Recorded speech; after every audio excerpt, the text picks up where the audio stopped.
नमस्कार। देश प्रदेश में आपका बहुत बहुत स्वागत है। गुजरात के बनासकांठा जिले से मैं हूं शरद शर्मा। शुरुआत कर रहे हैं दिल्ली की खबर के साथ में। दिल्ली के उप मुख्यमंत्री मनीष सिसोदिया से सीबीआई दिल्ली की नई आबकारी नीति में कथित घोटाले को लेकर पूछताछ कर रही है। आज मनीष सिसोदिया को सीबीआई हेडक्वार्टर में पूछताछ के लिए बुलाया गया था। मनीष सिसोदिया पहले पार्टी दफ्तर पहुंचे और उसके बाद में मनीष सिसोदिया एक रोड शो करते हुए राजघाट पहुंचे। इस बीच में आम आदमी पार्टी के नेता संजय सिंह और अन्य कार्यकर्ता सीबीआई मुख्यालय पर प्रदर्शन कर रहे थे, जिनको पुलिस ने हिरासत में ले लिया। दिल्ली की नई आबकारी नीति में कथित घोटाले के मामले में सीबीआई ने जो एफआईआर दर्ज की है, उसमें मनीष सिसोदिया आरोपी नंबर 1 हैं। सोमवार सुबह 9 बजे मनीष सिसोदिया ने मां का आशीर्वाद लिया और फिर ये कहते हुए निकल पड़े कि वो सीबीआई मुख्यालय जा रहे हैं पूछताछ के लिए। इन लोगों ने आज मुझे सीबीआई में बुलाया है। इनकी तैयारी अब मुझको गिरफ्तार करने की है। इन्होंने पहले सीबीआई रेड कराई मेरे इस घर में। इनको उसमें कुछ नहीं मिला, एक पैसे का कोई भ्रष्टाचार नहीं मिला इनको मेरे घर में। ये पूरा केस मेरे खिलाफ जो चलाया जा रहा है, ये पूरा फर्जी केस है। इनका मकसद मुझे गिरफ्तार करके जेल में डालना है ताकि मैं गुजरात न जा सकूं। लेकिन सिसोदिया घर से सीधे पार्टी मुख्यालय गए, जहां से एक रोड शो निकला। देशभक्ति के गानों के साथ उनका काफिला राजघाट पहुंचा। बापू को श्रद्धा सुमन अर्पित करने के बाद वो सुबह 11:15 बजे सीबीआई मुख्यालय पहुंचे और आबकारी पॉलिसी में कथित घोटाले को लेकर उनसे पूछताछ शुरू हुई। बीजेपी ने उनके रोड शो को एक ड्रामा करार दिया। आज सुबह से ही ड्रामा और आम आदमी पार्टी की नौटंकी हम सभी टेलीविजन के माध्यम से देख पा रहे हैं। अगर वर्ल्ड कप होगा करप्शन का, तो आम आदमी पार्टी उसमें दुनिया की नंबर 1 पार्टी साबित होगी, सिद्ध होगी। तो यह कहना आज अतिशयोक्ति नहीं होगा कि जिस प्रकार की दृश्य आज भारत देख रही है, ये आम आदमी पार्टी का सेलिब्रेशन ऑफ करप्शन। आप कार्यकर्ताओं को सीबीआई मुख्यालय तक आने से रोकने के लिए दिल्ली पुलिस ने सुबह से ही सड़क बंद कर बैरिकेडिंग की हुई थी। करीब 200 आप कार्यकर्ता बैरिकेडिंग के पास इकट्ठा हो गए और विरोध प्रदर्शन करने लगे। करीब 12:30 बजे पुलिस ने कार्रवाई शुरू की और आप नेताओं को इस तरह से उठाकर उन्हें डिटेन किया गया। इनमें संजय सिंह समेत कई आप नेता शामिल हैं। इस दौरान आपकी कई महिला कार्यकर्ताओं ने पुलिस पर बदसलूकी के आरोप लगाए। महिलाओं को गाली दे रहा है वो पुलिस वाला, महिलाओं को सड़क पे घसीट रहे हैं, उसके बाद गालियां दे रहे हैं वो लेडीज को।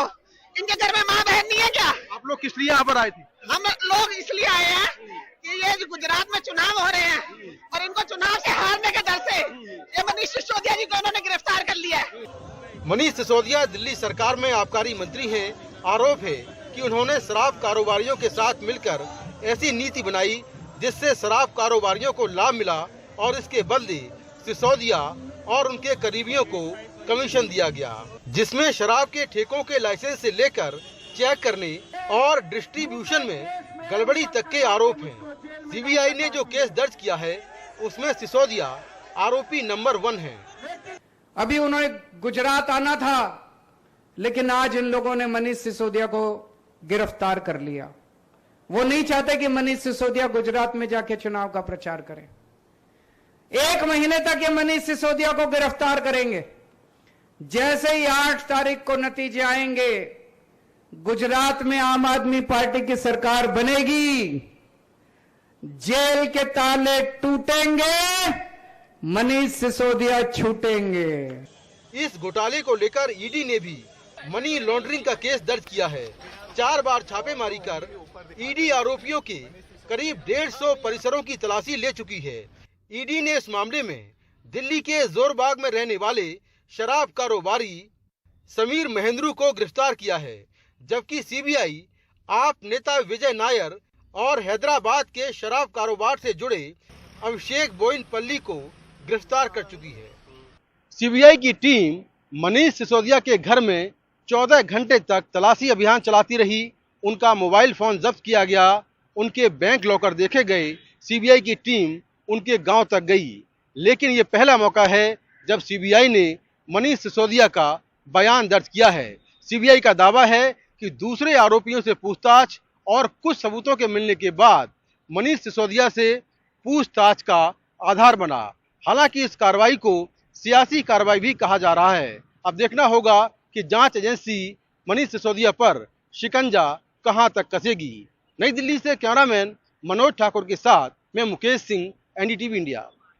दिल्ली के बाद अब चलते हैं देश के सबसे बड़े सूबे यूपी की तरफ। राजधानी लखनऊ में दिन दहाड़े एक छात्रा के साथ हुए रेप की घटना से हड़कंप मच गया है। यहां 18 साल की एक छात्रा बच्चों को ट्यूशन पढ़ाकर लौट रही थी। जिस ऑटो में वो जा रही थी उसके ड्राइवर और साथियों ने उसके साथ रेप किया। गोमती नगर थाना चौकी इंचार्ज मौके पर गए और युवती से मिले थे, लेकिन उन्होंने कार्रवाई नहीं की। अगले दिन जब लड़की थाने गई तब जाकर मामला दर्ज हुआ। इस मामले को लेकर चौकी इंचार्ज को निलंबित कर दिया गया है। लखनऊ ईस्ट की डीसीपी प्राची सिंह ने बताया कि इस मामले में एक आरोपी को गिरफ्तार किया गया है। साथ ही पीड़िता के इलाज के लिए 3 डॉक्टरों का एक पैनल गठित किया गया है। कल 16 तारीख को विभूतिखंड थाने में एक गैंग रेप का मुकदमा दर्ज हुआ था, जिसमें दो अभियुक्तों का नाम प्रकाश में आया था। इसमें से एक अभियुक्त जिसका नाम आकाश तिवारी उम्र 21 वर्ष है, उसकी गिरफ्तारी कर ली गई है और उसको दाखिल किया जा रहा है और उसमें अग्रिम विधिक कार्रवाई अमल में लाई जा रही है। और बाकी जो दूसरा अभियुक्त है उसके लिए भी टीमें लगी हुई हैं, जल्द से जल्द उसकी भी गिरफ्तारी की जाएगी। कांग्रेस के लिए आज एक ऐतिहासिक दिन रहा। राष्ट्रीय अध्यक्ष पद के लिए यहां पर मतदान हुआ है। सोनिया गांधी और प्रियंका गांधी वाड्रा ने दिल्ली में मतदान किया, जबकि राहुल गांधी ने बेल्लारी में। इस पद के लिए 2 प्रमुख उम्मीदवार हैं। मल्लिकार्जुन खड़गे ने बेंगलोर में प्रदेश कार्यालय में मतदान किया, जबकि शशि थरूर ने तिरुवनंतपुरम में वोट दिया। वोटों की गिनती बुधवार को होगी। अध्यक्ष पद के इन दोनों उम्मीदवारों ने बेंगलुरु और तिरुवनंतपुरम में वोट डाले। भारत जोड़ो यात्रा में जुटे राहुल गांधी ने बेल्लारी में मतदान किया। उनके साथ 39 और डेलीगेट्स ने वोट डाले।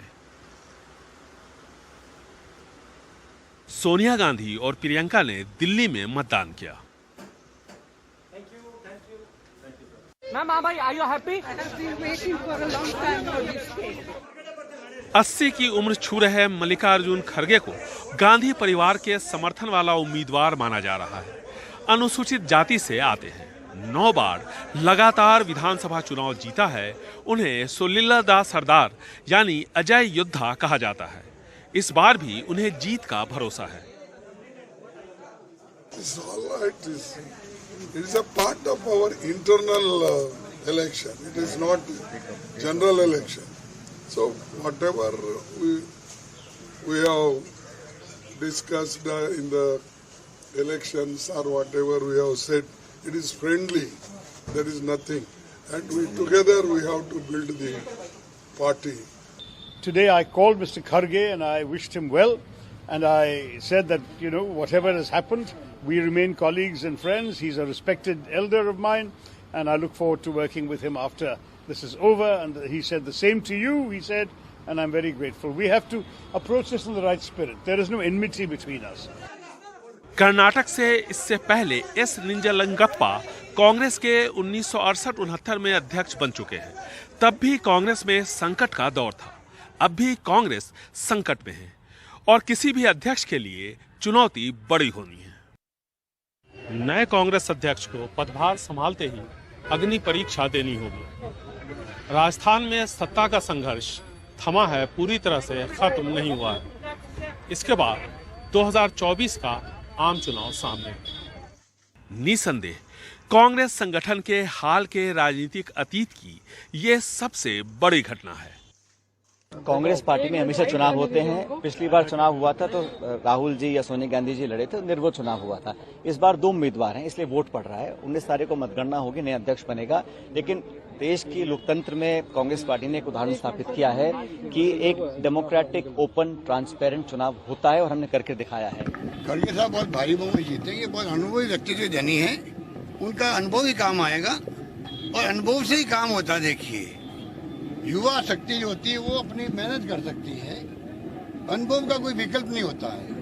कायदे से कांग्रेस अध्यक्ष की दौड़ में अशोक गहलोत को शामिल होना था, लेकिन वो शुरू में ही इससे बाहर हो गए और जिस समाधान की कांग्रेस को तलाश थी वो अब उनके लिए सबसे बड़ा संकट बन चुका है।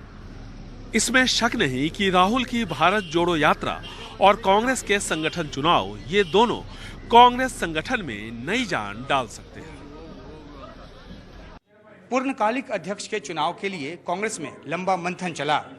नए अध्यक्ष के लिए चुनाव का अध्याय खत्म हो चुका है। 19 अक्टूबर को मतगणना की औपचारिकता होगी।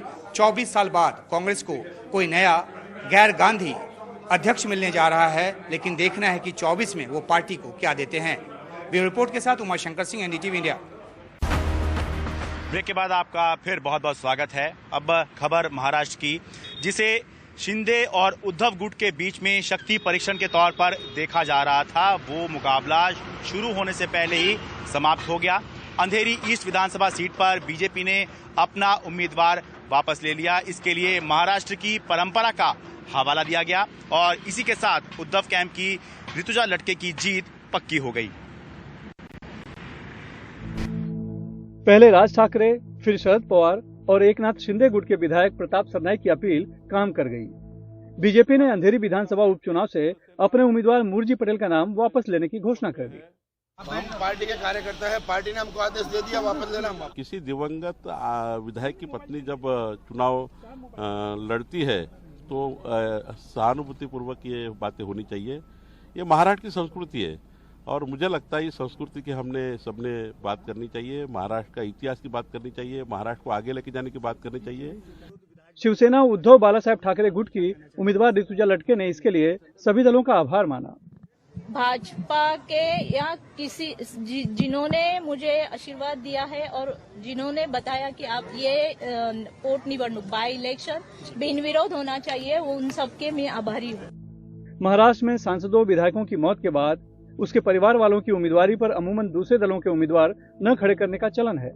हालांकि अंधेरी में ये परंपरा टूटती लग रही थी। 14 अक्टूबर को ऋतुजा लटके और मूर्जी पटेल दोनों ने अपने हजारों समर्थकों के साथ शक्ति प्रदर्शन करते हुए अपना नामांकन पर्चा भरा था। फिर ऐसा क्या हुआ कि अचानक से सबको महाराष्ट्र की राजनीतिक परंपरा याद आ गई। शिवसेना इसे बीजेपी की हार का डर बता रही है। उन्होंने एक खेल रचा कि अपने बी टीम को कहा कि आप एक पत्र लिखिए, सी टीम को कहा आप एक पत्र लिखिए, ताकि हम ये महाराष्ट्र की जनता के सामने, मुंबई की जनता के सामने कह सकें कि हम आप लोगों के निवेदन से पीछे जा रहे हैं। लेकिन सच्चाई यह है कि बीजेपी को हार का डर सता रहा था और डर के मारे भागे हुए हैं। वो कोई सहानुभूति, कोई नैतिकता, इन सब से बीजेपी का कोई लेना देना नहीं। हालांकि रमेश लटके के निधन पर उनकी पत्नी के सामने कोई उम्मीदवार खड़ा नहीं करने का सुझाव देने वाले शरद पवार ने बीजेपी के फैसले का स्वागत किया है। आज उद्धव जी का फैसला है कि उन्होंने फैसला किया है और आभार की बात भी उन्होंने फर्जी की कही। उन्होंने कहने की क्या जरूरत है, जब हम एक राय लेते हैं कि 1 साल का चुनाव परिवार का सदस्य अगर कर सकते तो अच्छा है और इसलिए हम लोगों ने पहल की और अच्छी बात है कि बाकी लोगों ने इसको स्वीकार किया। जब से बीजेपी शिवसेना अलग हुई है तब से महाराष्ट्र की राजनीति में कटुता बढ़ गई है। एकनाथ शिंदे की बगावत के बाद से तो नफरत की राजनीति राज्य में चरम पर है। इसलिए जानकारों का मानना है कि बीजेपी के इस फैसले में महाराष्ट्र की राजनीतिक परंपरा का सम्मान कम, भविष्य के राजनीतिक समीकरण का गुणा भाग ज्यादा है। मुंबई से कैमरन राजेंद्र दयाल के साथ सुनील सिंह, एनडीटीवी इंडिया के लिए।